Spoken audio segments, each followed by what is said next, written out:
السلام علیکم ورحمۃ اللہ دوستوں ماما. وعلیکم السلام ورحمۃ اللہ دوستو Shahnawaz. Today we are going to be reading you a story from سوچنے کی باتیں. دوستو جیسا کہ آپ جانتے ہیں کہ ہم نے یہ کتاب سوچنے کی باتیں شروع کی ہوئی ہے، اور آج اس میں سے ہم جو کہانی سنائیں گے شاہنواز آپ کو اور اپنے دوستوں کو، اس کا ٹائٹل ہے جماعت کی برکت. جماعت کہتے ہیں کمیونٹی کو یا پھر گروپ کو یا پھر جیسے تھوڑی سی ٹیم ہوتی ہے نا لوگوں کی، اس کو کہتے ہیں. تو شروع کرتے ہیں، ٹھیک ہے؟ جی. بسم اللہ الرحمن الرحیم. حضرت مسلم موعود رضی اللہ تعالیٰ عنہ فرماتے ہیں کہ نپولین ایک بادشاہ گزرا ہے. نپولین ایک بہت بڑا بادشاہ تھا، کنگ تھا.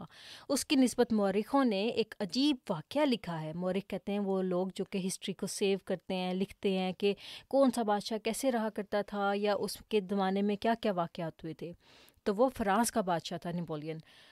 اس نے روس پر حملہ کر دیا. روس ایک اور کنٹری کا نام ہے. تو روسیوں نے یہ طریقہ اختیار کیا کہ اپنے گاؤں اور شہروں کو جلاتے جاتے اور آگے آگے نکلتے جاتے. یعنی کہ جب روس نے اس کی کنٹری پہ حملہ کیا نا، تو وہ کیا کرتے تھے، جیسے جیسے وہ آگے جاتے جاتے تھے، جو بھی ان کو رستے میں ولیج ملتا تھا، سٹی ملتا تھا، اس کو برن کرتے جاتے تھے، اس کو آگ لگاتے جاتے تھے. چونکہ روس کا ملک بہت وسیع ہے اور اس کا شمالی حصہ ایسا خطرناک ہے کہ اگر کوئی واقف کار نہ ہو تو برف کی وجہ سے انسان ہلاک ہو جاتے ہیں، کیونکہ وہاں پہ بہت زیادہ سنو پڑتی ہے. اس لیے وہاں تک پہنچ کر نپولین کی بہت سی فوج تباہ ہو گئی. اس وقت روسیوں نے نپولین کی فوج پر حملے کرنے شروع کر دیے اور اسے بہت تنگ کیا، حتیٰ کہ وہ واپس جانے پر مجبور ہو گئی. اب نپولین جو بادشاہ تھا، اس کی جو آرمی تھی وہ چھوٹی تھی، روس کی آرمی زیادہ تھی، ان کا کنٹری بھی ڈیفرنٹ تھا. اور پھر انہوں نے ایسے کرنا شروع کر دیا کہ جب روس نے حملہ کیا تو وہ جہاں جہاں سے گزرتے جاتے اس سٹی کو یا اس ولیج کو جلاتے جاتے، حتیٰ کہ وہ واپس جانے پر مجبور ہو گئی. اس وقت روسیوں نے نپولین کی فوج پر حملے کرنا شروع کر دیے اور اسے بہت تنگ کیا، حتیٰ کہ وہ واپس جانے پر مجبور ہو گئی اور اسے بہت جلد واپس آنا پڑا. واپسی پر راستے میں ایک جگہ پر ایسی تنگی ہوئی کہ بیٹھنے تک کے لیے جگہ نہ میسر ہو سکی، کیونکہ تمام ارد گرد دلدل تھی.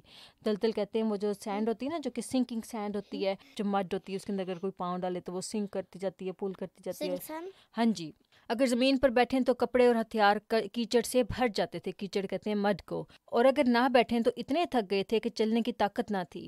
اس وقت نپولین نے یہ تجویز کی کہ وہاں ایک کرسی تھی، اس پر ایک شخص کو بٹھا دیا، دوسرے کو اس کی گھٹنوں پر بٹھا دیا اور تیسرے کو دوسرے کے گھٹنوں پر، حتیٰ کہ اس طرح ایک وسیع حلقے میں لوگوں کو بٹھا دیا. آخری آدمی کے گھٹنوں پر اس پہلے شخص کو بٹھا کر کرسی اس کے نیچے سے نکالی اور اس پر خود بیٹھ گیا. اس طرح تمام فوج نے بھی آرام کر لیا اور سامان بھی خراب نہ ہوا. تو جماعت کے ساتھ وابستہ ہونے میں بہت سی خوبیاں ہوتی ہیں، اور بعض تو ایسے فوائد پہنچتے ہیں جن کا پتہ بھی نہیں لگتا کہ یہ بھی کوئی بوجھ تھا جو ہلکا ہو گیا ہے، لیکن اگر اس کام کو فردن کرنے لگو تو بہت مشکل پیش آ جاتی ہے. خطبات محمود جلد 5.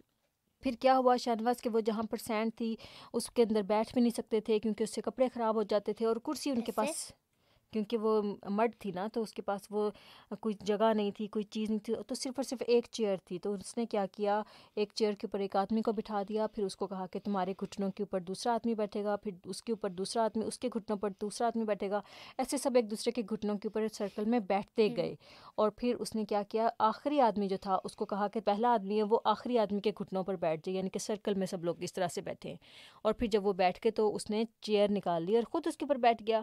تو دیکھا اس نے کتنی عقل مندی سے کام لیا کہ اس طرح پوری آرمی جو تھی ان کے کپڑے بھی نہیں خراب ہوئے اور وہ آرام کی حالت میں بھی بیٹھ گئے، کسی حد تک آرام کی حالت میں بیٹھ گئے. تو حضور فرماتے ہیں اس لیے دیکھو بہت ضروری ہے کہ تم لوگ جماعت کی صورت میں رہو، گروپ کی صورت میں رہو، کیونکہ اگر گروپ میں رہیں گے، جماعت کی صورت میں رہیں گے تو بہت سے نقصانات سے بچا جا سکتا ہے. اب دیکھو جو جنگل میں جیسے ہوتا ہے، جو جانور سب سے زیادہ اکیلا ہوگا اس کے اوپر سب سے زیادہ جو شکاری جانور ہوتے ہیں وہ حملہ کرتے ہیں، کیونکہ وہ ایزی ٹارگٹ ہوتا ہے.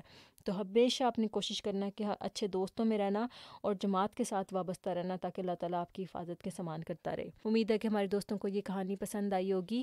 انشاءاللہ آنے والی ویڈیوز میں ہم اس کو کنٹینیو کریں گے اور دیکھیں گے کہ اس میں اور کون کون سی مزے کی کہانی ہیں. ٹھیک ہے، اچھا، تب تک کے لیے اللہ حافظ and don't forget to subscribe. اے واحد کا ہوں دل دادا اور واحد میرا پیارا ہے،